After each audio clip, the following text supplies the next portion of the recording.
చాలామంది ఎమ్మెల్యేలు కాంగ్రెస్ పార్టీ ముఖ్య నాయకులందరూ కూడా మొట్టమొదటిసారిగా బీసీల కోసం రెడ్లు ధర్నా చేసినటువంటి అనివార్యత తెలంగాణ రాష్ట్రం ప్రజలు క్రియేట్ చేసిరు. మరీ ముఖ్యంగా బీసీ ప్రజలు క్రియేట్ చేసిరు. ఇది వాళ్ళ తెలంగాణ రాష్ట్రంలో బీసీ అంశం పైన ఒకే ఒక్క ఎజెండా పైన సీరియస్ డిస్కషన్, సీరియస్ చర్చ జరుగుతుంది అంటే మనం అర్థం చేసుకోవాల్సినటువంటి అంశం ఏంటంటే, ఎప్పుడు కూడా ఒకప్పుడు బీసీలకు రిజర్వేషన్ ఇస్తా అని చెప్పి ఎన్టీ రామారావు గారు ప్రయత్నం చేసిన సందర్భంలో దాన్ని బీసీల రిజర్వేషన్ను అడ్డుకున్నది రెడ్లే.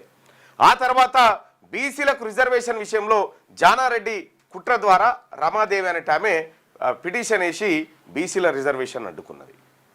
మొట్టమొదటిసారిగా చరిత్రలో ఎన్నడలేని విధంగా బీసీల రిజర్వేషన్ల కోసం రెడ్లు ధర్నా చేయడం మొట్టమొదటిసారిగా చరిత్రలో చూస్తా ఉన్నాం. శుభ పరిణామం. ఇట్లు రెడ్లు వెలమలు అందరూ కూడా ధర్నా చేస్తూ ఉన్నారు. ఇది శుభ పరిణామం. ఇది 42% రిజర్వేషన్ కాదు, మా ఆకాంక్షలకు మీరు అక్కడ ఆట ఆడాల్సి వస్తూ ఉంది. ఎస్, గర్వంగానే చెప్తా ఉన్నాం. ఇది బీసీ ప్రజల విజయం. మిమ్మల్ని ధర్నా చౌక్లో కూర్చోబెట్టడం బీసీ ప్రజల విజయం. ఇవాళ కాకపోతే రేపు పొద్దుగాల తీసుకుంటాం ఈ రాజ్యాన్ని.